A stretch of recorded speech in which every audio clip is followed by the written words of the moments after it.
மாண்புமிகு உறுப்பினர் செல்வ பெருந்தகை.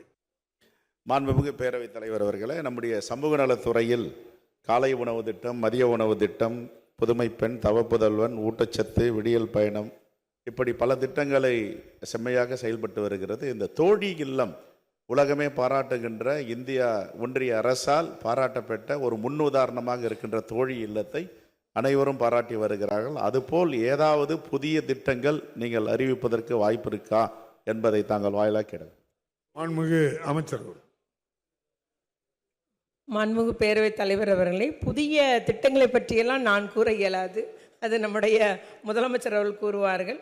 இதில் அவர் முத்தாய்ப்பான திட்டங்களை பற்றி கூறினார்கள்.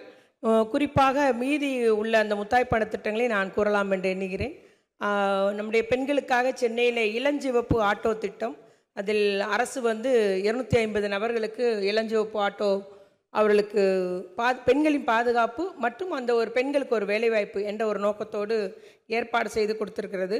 அதுபோல் இந்தியாவிலே நம்முடைய தமிழ்நாட்டில் தான் தமிழ்நாடு கைம்பெண்கள் மற்றும் ஆதரவற்ற மகளிருக்கான நலவாரியம் செயல்படுத்தப்பட்டு அதன் மூலம் இப்பொழுது திறன் மேம்பாட்டு பயிற்சி ஆகட்டும், இல்லை சத்துணவு மற்றும் அங்கன்வாடி பணி நியமனமாக இருந்தாலும் அதில் அதிக அளவு கைம்பெண்கள் மற்றும் கணவனாக கைவிடப்பட்ட பெண்களுக்கு வாய்ப்பு அளித்திருக்கிறோம் என்பதையும் அளிக்கப்பட்டுள்ளது என்பதை கூறிக்கொள்ள விரும்புகிறேன்.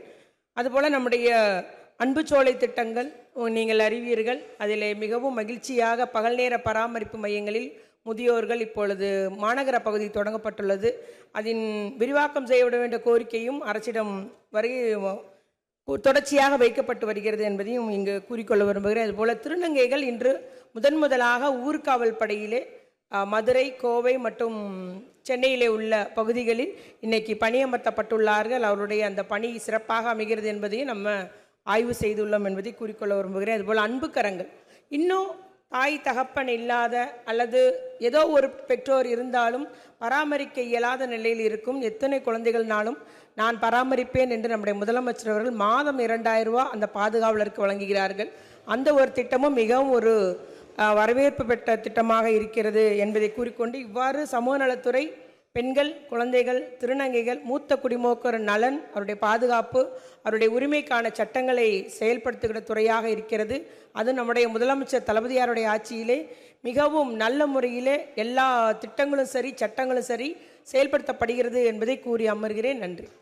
பிளே ஸ்டோர் மற்றும் ஆப் ஸ்டோரில் இருந்து பாலிமர் செயலியை QR கோடு மூலம் பதிவிறக்கம் செய்யுங்கள். செய்திகளை உடனுக்குடன் பெறுங்கள்.